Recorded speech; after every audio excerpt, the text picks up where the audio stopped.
అస్సలే సామాన్య ప్రజలకు బాగోలేదన్న. చాలా ఇబ్బందులు పడుతున్నారు. ఆయన కూడా రాత్రి స్టేట్మెంట్ ఇచ్చేసాడు. ప్రజల్లోకి మనం మెప్పించలేకపోతున్నాం. ఏంటిది ఏ కారణం అని ఆయనకి అర్థమవుతలేదు ప్రభుత్వానికి.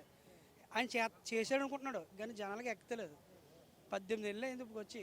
18 నెలలు కూడా ప్రభుత్వం చాలా వ్యతిరేకంగా ఉంది. 90% ప్రజా వ్యతిరేకం ఉంది చంద్రబాబు నాయుడు గారికి.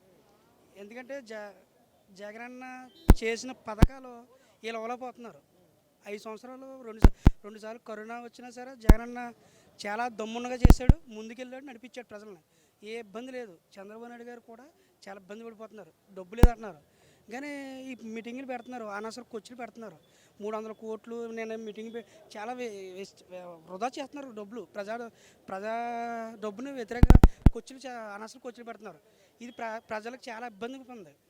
ఏంటంటే ప్రజల్లోకి అసమానం ఎక్కువైపోయింది. ఎందుకంటే జగనే కావాలంటున్నారు ప్రజలు. 99% ఇప్పుడు జగన్ గారు ఇప్పుడు పెట్టిన ఎలక్షన్లో సీట్లు చాలా భ్రమలు ఉన్నారు అంతే, ఏం కాదు. ఆ భ్రమ నుంచి తెరిపించే ప్రజలు ఉన్నారు. ప్రజలు ముందు అడిగేస్తారు. 2029 కంబ్యాక్ జగన్ గారు చూస్తారు ఎలా ఉంటుంది పరిపాలన ఎలా ఉంటుంది. గజ వణికిచ్చేస్తారు వ్యాపారం జగన్ గారు. అది కన్ఫర్మ్. అది మాత్రం కన్ఫర్మ్ గుర్తుపెట్టుకోండి. ప్రజలందరూ జగన్ గారికి వేస్తారు ఓటు. యువకులకి మొత్తం యువతులు అందరూ జగనే కావాలంటున్నారు. ఎందుకంటే ఇవాళ మెడికల్ కాలేజీలు పీపీపీ ప్రైవేటీకరణ ఎంత దురదృష్టకరం. పేద భావితరాలకు అందించే విద్యను ఇప్పుడు పీపీపీ ప్రైవేటీకరణ చేస్తున్నారు. అంటే కమిషన్ కోసం వెళ్ళాలి. అంత దారుణమా ప్రభుత్వం.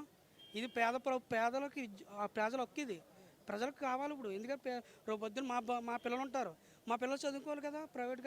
ప్రైవేట్ పెడితే ఎలాగా మేము ఎక్కడ డబ్బుతాము. చంద్రబాబు నాయుడుకి ఇది ఆలోచించలేదు, జగన్ గారు ఆలోచించారు. ఏది ప్రైవేట్ గారు వద్దు, పేద భావితరాల కోసం ఇది గవర్నమెంట్కి అప్పచెప్పమంటున్నారు. ఆయన తప్పే మాట్లాడతలేదు కదా. ఎక్కడ కూడా జగన్ గారు మంచి చెప్తున్నారు. వీళ్ళు ఏంటి ప్రైవేట్ గారు ఆ ప్రైవేట్ గారు అనేది చాలా తప్పు. చంద్రబాబు గారు ఉపసంహరించుకోవాలి. మేమందరూ కోరుకున్నదే వైఎస్ఆర్ కాంగ్రెస్ పార్టీ తరఫున. డబ్బు లేదంటున్నారు కదా, వృధాకొచ్చు. ఈ మీటింగ్లో పెడుతున్నారు వృధాకొచ్చు.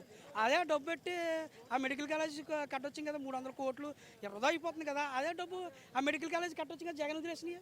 వీళ్ళకి దమ్ము లేదా?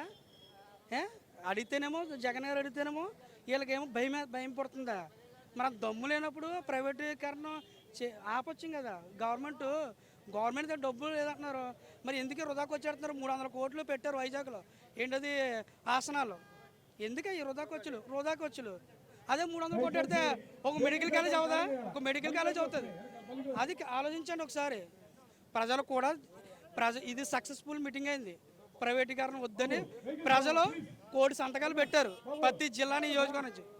సక్సెస్ఫుల్ అయింది జగన్ గారు విజయం. దీంతోనే మొదలవుతుంది ప్రజా సంక్షేమ పాలన 2029 గుర్తుపెట్టుకోండి. మళ్ళీ కొట్టేస్తారు జగన్ గారు. ఈ వ్యాపారం దడ ఇది కూడా రాదు ఇంకెవరికి కూడా. అది గుర్తు.